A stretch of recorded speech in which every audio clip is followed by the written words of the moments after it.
సంసిద్ధమేనా? 13 సంసిద్ధం. ఈ దుర్మార్గుడికి చరమగీతం పాడటానికై నారా చంద్రబాబు నాయుడు గారికి తోడుగా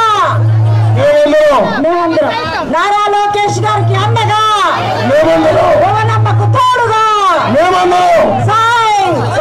ఇక్కడ మనం మాట్లాడేది తాడేపల్లి పిల్లికి వినిపించాలి. ఒలుకు పుట్టాలి. ఒలుకు ఆల్రెడీ స్టార్ట్ అయిపోయింది. ఈ 5 సంవత్సరాల నుంచి ఆంధ్రప్రదేశ్ ని అంధకారంలోకి నెట్టి సంక్షేమం అభివృద్ధి లేకుండా మరి దాచుకొని ఆంధ్రప్రదేశ్ ని అధోగతికాలు చేసిన ఈ దుర్మార్గపు పాలనకి చరమగీతం పాడదాం. అలాగే అభివృద్ధి సంక్షేమం, అభివృద్ధి ప్రదాత సంక్షేమ విధాత అయిన మన నారా చంద్రబాబు నాయుడు గారిని మనందరం గెలిపించుకున్నాం.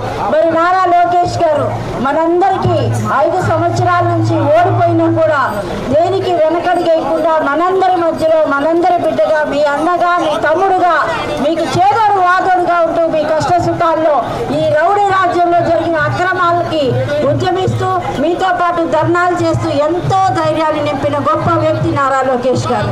మరి అలాంటి వ్యక్తిని అలాగే పెమ్మసాని చంద్రశేఖర్ గారిది 2వ నెంబర్ అండి. ఈవీఎంలో చూడండి, సైకిల్ గుర్తు చూడండి.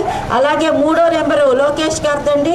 అసెంబ్లీ సెగ్మెంట్లో 2 మిషన్లు ఇస్తారు. తప్పకుండా బ్లీప్ సౌండ్ వచ్చిందాక వెయిట్ చేసి ఓటేయండి. సౌండ్ రాకపోతే అక్కడున్న మన వాళ్ళకి కంప్లైంట్ చేయండి. పక్కన సింబల్ కూడా కనపడేంత వరకు మీరు వెయిట్ చేయండి. సింబల్ కనపడకపోతే మన ఓటు వేరే దానికి వెళ్ళిపోద్ది. అది కూడా గుర్తించండి. మన ఏజెంట్లు ఉంటారు. ధైర్యంగా ముందడుగేయండి. మన రాష్ట్రాన్ని మనమే కాపాడుకోవాలి. ప్రజాస్వామ్యం ప్రమాదంలో ఉంది కాబట్టి దయచేసి సోదరులారా, మీ అందరూ కూడా ఇక్కడ అఖండమైన ఘన స్వాగతం పలికినందుకు నారావారి కుటుంబానికి, నందమూరి కుటుంబానికి మరొకసారి మీరందరికీ హృదయపూర్వక నమస్కారాలు తెలియజేస్తూ ఇప్పుడు ఎన్టీ రామారావు గారి పెద్ద కుమార్తె లోకేశ్వరి గారి కుమారుడు డాక్టర్ శ్రీనివాస్ గారు మీ అందరినీ ఉద్దేశించి మాట్లాడతారు. భారతీయ జనతా పార్టీ కుటుంబం అందరికి కూడా మనస్ఫూర్తిగా మా ధన్యవాదాలు. ఈరోజు ఎన్టీ రామారావు గారి కుటుంబ సభ్యులుగా బంధువులందరూ కూడా మీ ముందుకు వచ్చాం. ఎందుకంటే మన టీడీపీ, జేఎస్పీ, బీజేపీ ఉమ్మడి అభ్యర్థి నారా లోకేష్ గారు అలాగే పెమ్మసాని చంద్రశేఖర్ గారు ఇద్దరు కూడా ఒకరు అసెంబ్లీ, ఇంకొకరు పార్లమెంట్కి పోటీ చేస్తున్నారు. కాబట్టి మీ విలువైన ఓటు ఇద్దరు కూడా సైకిల్ గుర్తుపై వేసి ఇద్దరిని కూడా మంచి మెజారిటీతో గెలిపిస్తారని మేము ఆశిస్తున్నాం. అలాగే ఈరోజు గత 5 ఏళ్ళ నుంచి మనం చూసుకుంటే రాష్ట్రంలో పరిస్థితులు, ఇక్కడ మంగళగిరి మనం ఉన్నాం కాబట్టి చెప్తున్నాను, ఆంధ్రప్రదేశ్కి రాజధాని ఏమైంది?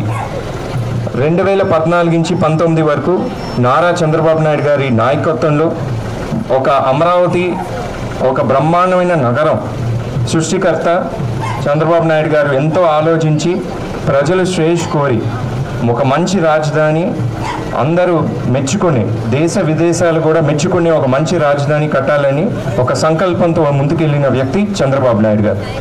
కేవలం రాజకీయ కక్షలతో ఈరోజు ఒక ఛాన్స్ అని చెప్పి ఆనాడు 2019లో జగన్మోహన్ రెడ్డి అలాగే వైఎస్ఆర్సీపీ ప్రభుత్వం వచ్చిన తర్వాత ప్రజావేదిక నుంచి కూల్చడం మొదలుపెట్టి ఈనాడు ఆయన కోడికత్తి డ్రామాలు లేకపోతే గులకరాయి ఈ డ్రామాల వరకు మనందరూ ఏంటో, ఆ విషయాలు ఏంటో, ఆ పరిస్థితులు ఏంటో, ఆ జరిగిన సంఘటనలు ఏంటో మనందరూ చూసాం. ఏవి కూడా మేము నమ్మమాకండి.